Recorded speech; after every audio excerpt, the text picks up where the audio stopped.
don't even know when the last time I put a vlog up was, and I'm pretty sure it was about me getting a new job that I don't have anymore. So for those of you who follow me on Instagram or TikTok, you know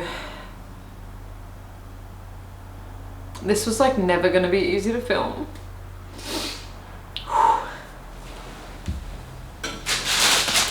And that's why I've been avoiding it, because I knew it was going to be hard. But for those of you who have been following me, you know what's happened. This is a Yerba Mate, some kind of plant-based caffeine drink because I'm off coffee.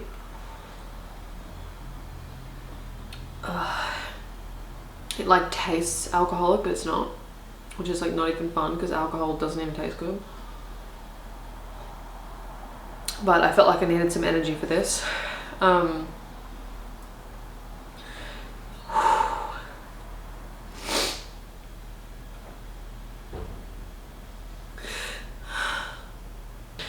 So today is June 15th, it's my birthday, and I've had a really good morning.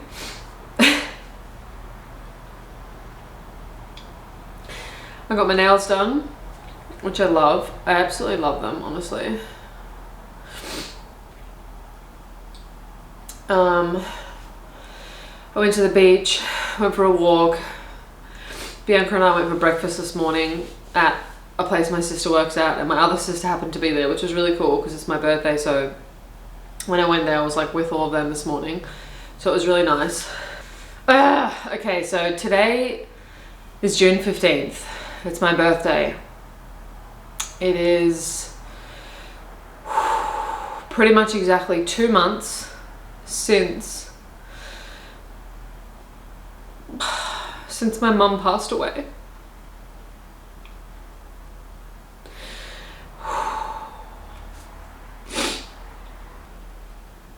It's been like the worst, hardest thing I've ever gone through.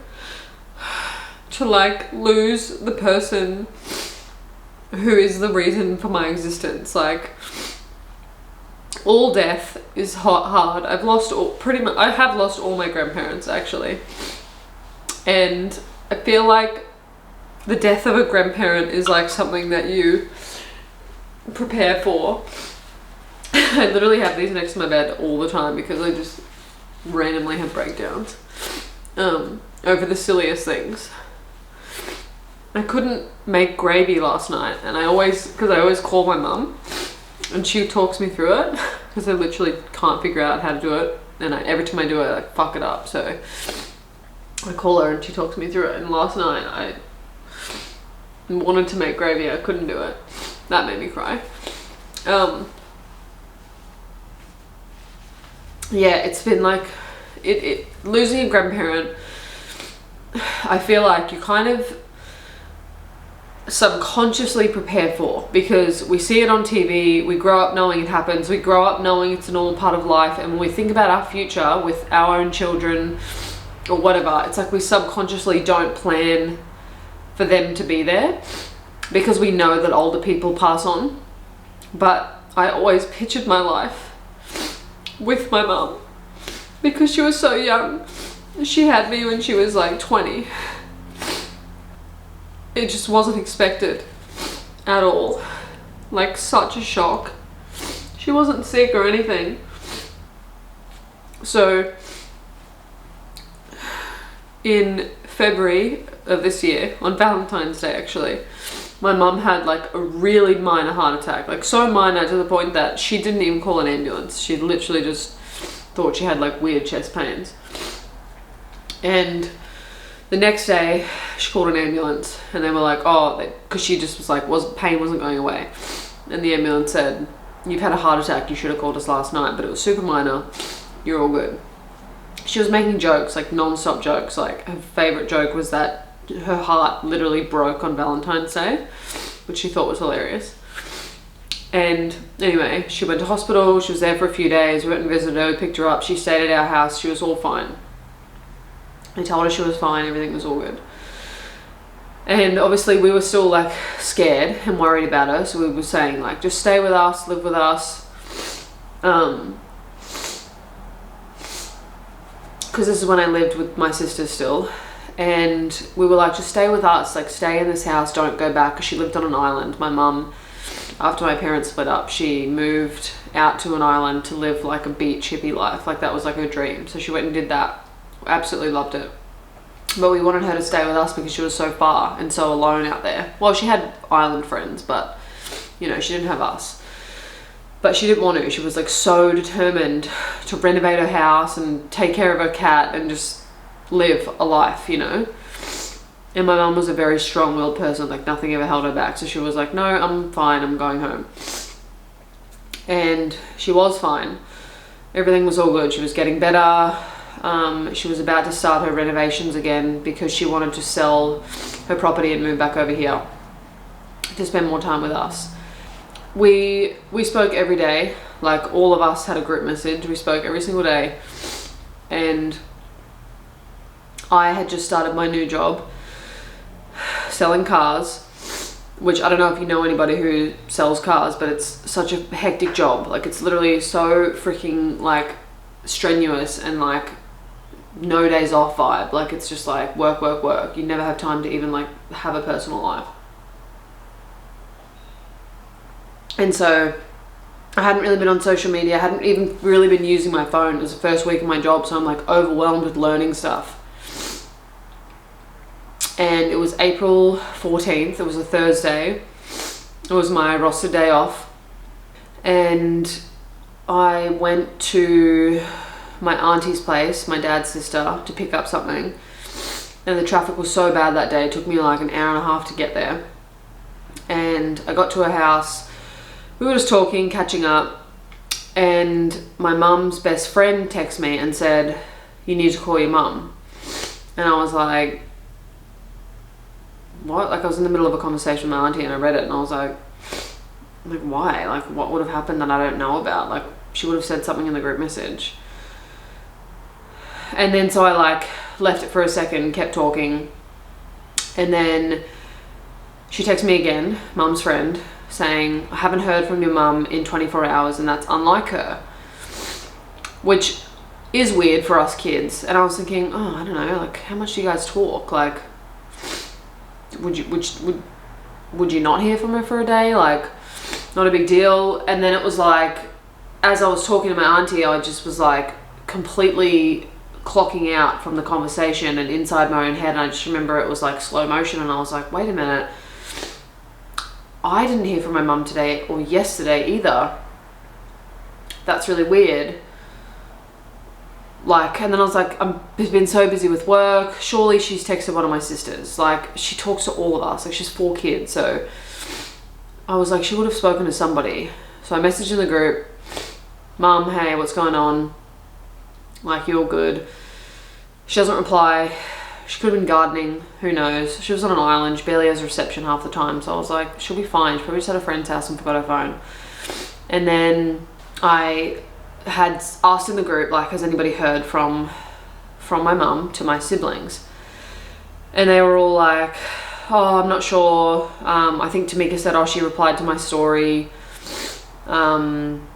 not last night but like the night before or like early in the morning or something. And like we were just all a bit like, it's all good. Like we were all at, like they were all at work and I was the only person who wasn't. So I was just like, I guess they weren't really like thinking and hadn't texted me back as quick. And then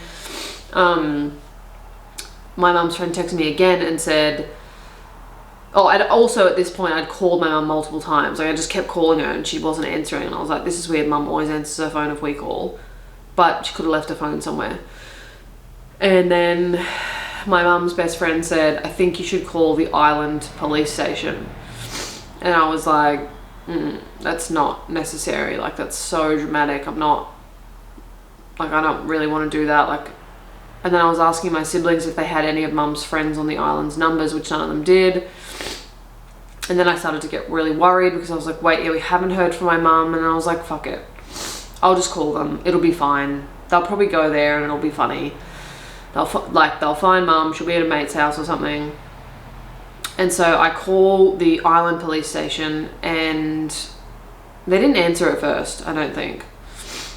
And then, because you don't call 000, like 911, like it wasn't an emergency, it didn't feel like. So I called like the actual like line directly to them. It must have been out, I guess. It's a small island, they're probably not there all the time. And so I'm like rationalizing, like thinking all of these things, like it's all good, don't worry. And then I call them like a third or fourth time, and a young guy answers, and he's like, hey, Island Police Station, blah, blah. I said, hey, I just was wondering if you can go and do a check at my mum's place. I said, who's your mum? I give them her name, and he just goes, is this Zoe?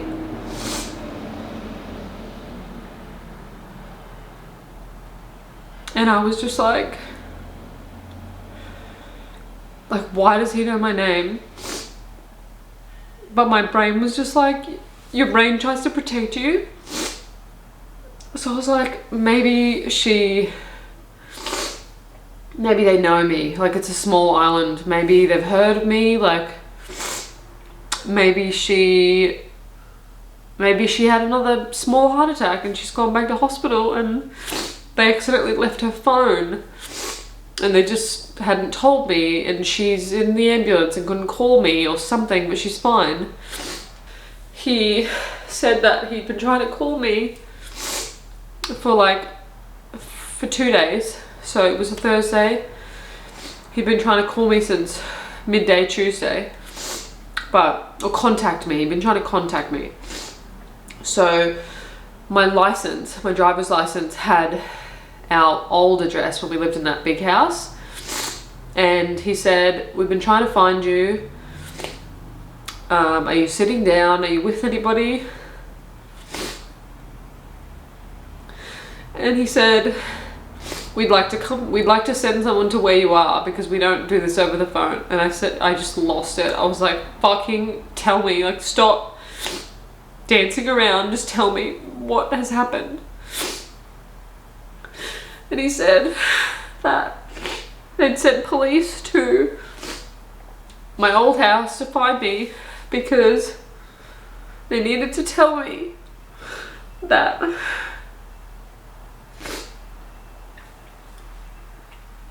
on Tuesday they had found my mum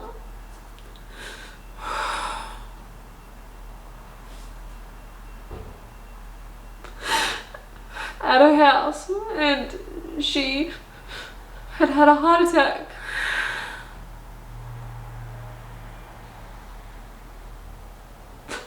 And I just like screamed. I was just like, I felt like I had an out-of-body experience. Like looking back now, I could see myself from the outside in.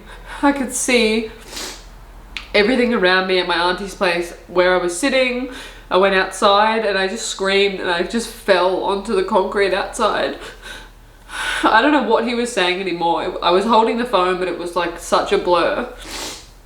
And I just like, it is like an overwhelming shock. Like if you've ever had this happen, the police coming to your door or calling you to tell you about this sort of stuff, it is like your body goes into like a full-on shock. Like it is just, I can't even explain the blur that like began in that moment and lasted for like probably 3 weeks, I think. And my auntie was just like, what's going on? Like she was screaming and crying and like she didn't know what had happened. And I just said like, my mum died. And she just screamed, and my cousin was there, my youngest cousin, and like we all just sat and like I just fell, and I think I came back in and like fell on the couch and just cried, and I just was like, I have to go, I don't know what to do. I remember I kept saying to the cop, I don't know what to do. What do I do? And he just said, you need to call people and tell them you're the only one that knows so far, so you need to call people. And so I hung up and I called Mum's best friend first, and I told her, and she was freaked out and was like, who else have you told? You need to call your family. And I think she freaked out because I like hadn't told them. But looking back now, I could not like tell my siblings. It was like, I could not do it.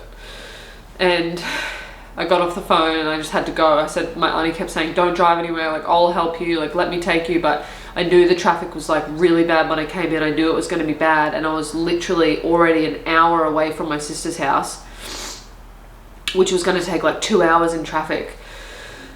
And so I called my dad and I told him.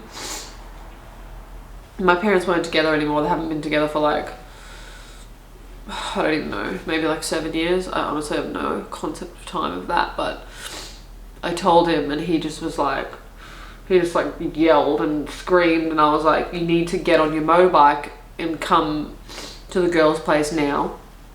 And he was just like, I'm coming right now. I have to get off the phone. I can't drive. I can't be on the phone on my bike. I said, I didn't care, just go, get there ASAP. And then I called my brother and he was at work. I called him multiple times, he didn't answer. So I called his friend, or I messaged his housemate on Instagram and I said, where does he work? Because he lived in Melbourne, a different state. I didn't know the place of where he worked, what it was called. She Googled it and got the number for me, and I called it and the boss answered, and I said that I needed to speak to him. And I just went into like, I just like dropped out of the feeling that I was in.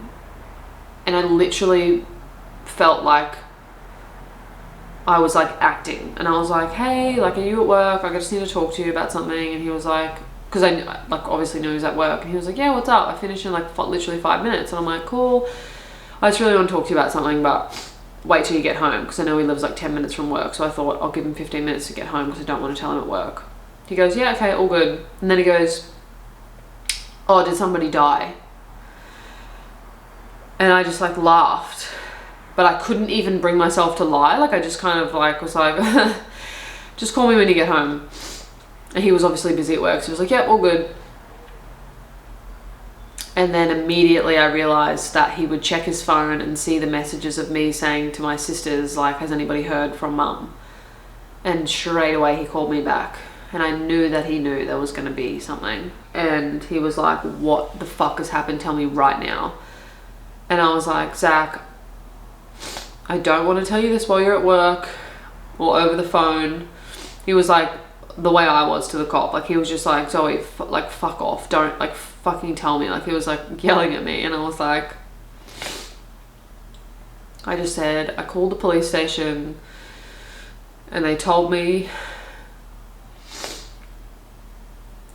that mum had a heart attack and that she has died. And like he just went into shock, and he just was just like freaking out. Like just hearing his siblings hear that news is like the worst, because you just want to protect them, but it's like you have to tell them.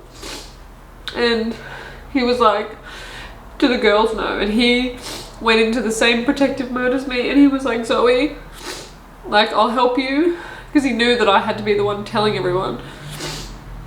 And he was like, we need to tell the girls. What are you doing right now? I said, I'm going to the house and I'm going to tell them.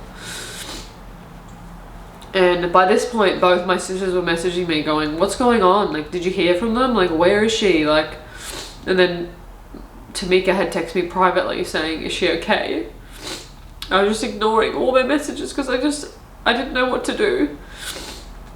And then I got off the phone to Zach, and I was in the car at this point driving, just screaming the whole way, but stuck in traffic. It was so stressful. I literally was like, probably shouldn't have been driving, to be honest. Lucky I was in traffic, otherwise I probably would have been doing about 200 k's an hour. I called Zach back and I said, this is eating me, like I can't not tell the girls. I can't know this information and them not know. We all need to know. And he was like, what do we do? Do you want me to call them? Like, do you want to call them? And I was like, I don't know, I don't know if I can do this over the phone, but I'm literally like 2 hours away, and I don't think that I can physically do this. Like, I think I'm gonna throw up. Like, I can't be in the car and know this information and wait till I get there.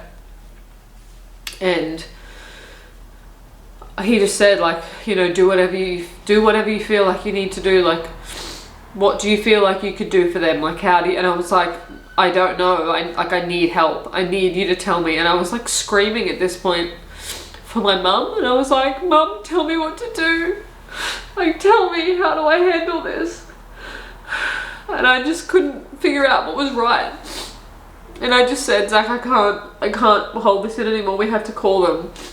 And so we did like the conference call to them. I think I called Cody's phone. And I said, are you both there? Are you on speaker? And they were both like, yeah. And I could tell they knew something was up. And I just screamed, and I was like, I think I just said, like, Mummy's died. And they just like screamed. I've never ever heard them scream like that. And I just was like, I'm so sorry. I'm so sorry you're so young. And we were all just on the phone, just like literally screaming. Like, I don't think I've ever made noises like that. Like, it's like this just comes out of you. And we were just all on the phone, like just crying and screaming. And I said, I'm coming to you now. I don't know what else to say, but just hold each other, and Dad will be there soon, and I'll be there. And so I got off the phone to them, and I think they hung up, and it was just me and Zach. And Zach lived in Melbourne, so this was Thursday, Easter weekend. So Friday is Good Friday, public holiday. Saturday, I think, is a public holiday as well, and then Sunday is. And I was like, Zach, you need to get here. Like, I'll pay for your flight. We need you to come home. And he was like, of course, I'll come home. And so we just started trying to discuss that. And then I said, I've got to go. I can't even talk anymore. So I got off the phone and then spent 2 hours in traffic, just like yelling out loud. Like, I don't even know. I probably was like screaming for my mum and like yelling for, like, I don't even know. I wasn't really talking to anyone. I just was like asking like for help. What do I do? And like, this can't be real. And like, what the fuck is wrong with this world? Like, this isn't fair. And I don't even really remember the rest of the drive at all. I just remember being so angry that there was so much traffic. And I finally got to the girl's house, and I picked Bianca up. She was at work.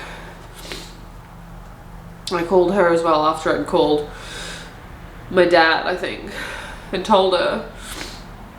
And so she was a mess at work, but she couldn't leave because I had the car, and I was like, just get an Uber. But then I was going to be there, and I didn't want her to get to my sister's house first. Like, I just wanted to be with her. I don't know, it just was a mess. And so I said, I'll pick her up. And so I picked her up, and we just cried and cried and cried in the car the whole way. Got to my sister's house, and like, we all just collapsed on the couch in the dark. Like, just, because by this point it was like nearly nighttime. And then my dad walked in, and he just came on the couch, and we just cried and cried. And like, in this time we'd called my brother a few more times because he was by himself. And then we just sat there for like hours. I have no concept of that time period, but we must have sat on the couch for like 3 or 4 hours, just like crying and screaming in silence. Nobody was really saying anything. The 2 weeks after that, or 3, it was 2 weeks, I think, 2 weeks nearly to the day that we held her funeral. And so the 2 weeks before it were just like such a blur, like, of so many people coming in and out of the house. It just felt like the house, the girl's house, because we didn't live there at that point, we'd moved to Reuben's, but we went to my sister's every day. Like, we'd go home and wake up in the morning, go back to my sister's, and just sit together. You have to organize it, and like, I was the one that had to do it all, and like, I organized the funeral, and everything that you have to organize when somebody passes away, I guess. But in the meantime, there was just people in and out, like family and friends and like people from like far and wide, and so many of you guys sending messages and flowers. Oh my gosh. It was like, it's like you're so broken and so low, but like every little reminder or like message of love like is so important, because you're like feeling so down that you're not eating, and then someone would just like send food to the house, or like my friends would just turn up every single day. My group of friends turned up with like coffee and breakfast, or like throughout the day they would literally just appear at my house with food, or like every night they would just, somebody would appear and be like, we're going to get food, or like you literally feel like what a newborn baby feels like, and you can't do anything for yourself, and everyone just does it for you around you. Just felt like I was floating, and people are just directing me in and out of, this is what we're doing now, we're eating, we're doing this, stop, don't worry about that, don't stress about that, we'll handle this. And so it was like amazing, because like the whole Gold Coast community, like, and the community that we grew up in, which is like closer to Brisbane, and there's 4 of us at all different ages, like so many friends and people from the different schools that we went to just like flocked and just put this protective like bubble around us. And so the support was like really, really amazing, and I'm forever grateful for that. And so my life has completely changed, like since that day. Completely different. It's like I've reverted back to my inner child who's lost their mum, and everything that mattered to me before that day, everything that I thought mattered, like all adult things like money and jobs and life and hustle and success, and everything I was focusing on just gone, completely gone. It really puts your perspective in place of what is important, and my values have changed, my perspective on the world has changed. It looks different, like the world, everything is different, and it sucks so much that such a fucked up life lesson has to happen to tell you, force you, shock you into being, into not taking anything for granted, and to live life for your own happiness and for your loved ones, and that literally nothing else matters. Because when you have something like this happen, and you just like, I must have said out loud so many times, I'm by myself driving, just look out the window and I'm like, what's the fucking point? What is the point of life? There is like nothing that compares to love. Yeah, it's really, really changed me a lot. And I've always been pretty, I would say, I would call myself someone who is spiritual and open-minded, and happiness comes first and all that, but something like this humbles you and makes you realize like who you really are and what you really stand for and what's really important. So as I said, it's my birthday today, and I'm just crying to you guys by myself, but I finally felt compelled to do this and tell this story. If that was even remotely easy to listen to, or if it was just me ugly crying like a mess, I felt like I needed to do it, because it actually feels really therapeutic to talk, but especially to you guys, because I've been getting a lot of messages from people, and some of you guys who have also been through loss of a parent or a partner or a sibling, and I've replied to everyone. I've tried to, I'm sorry if I missed any, but I've tried to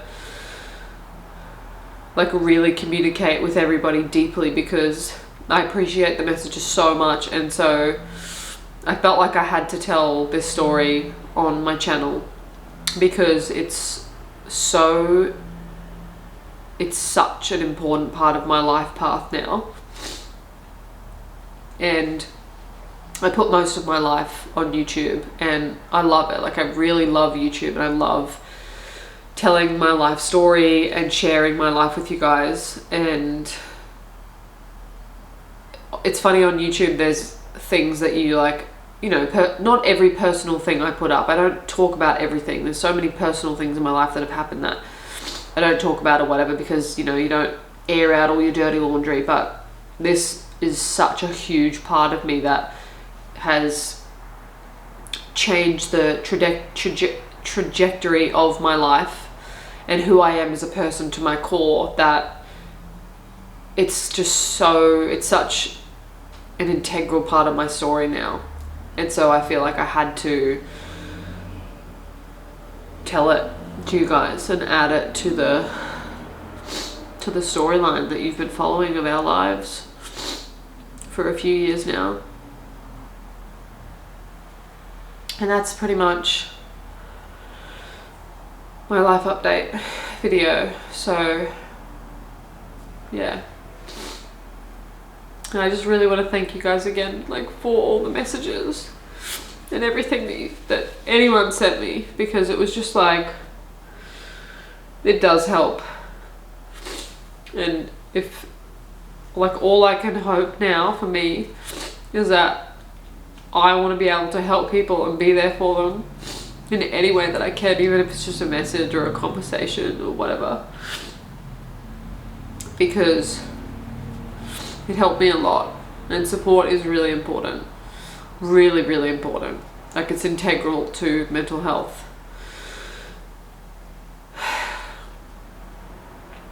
I love you guys. Thank you for watching me cry.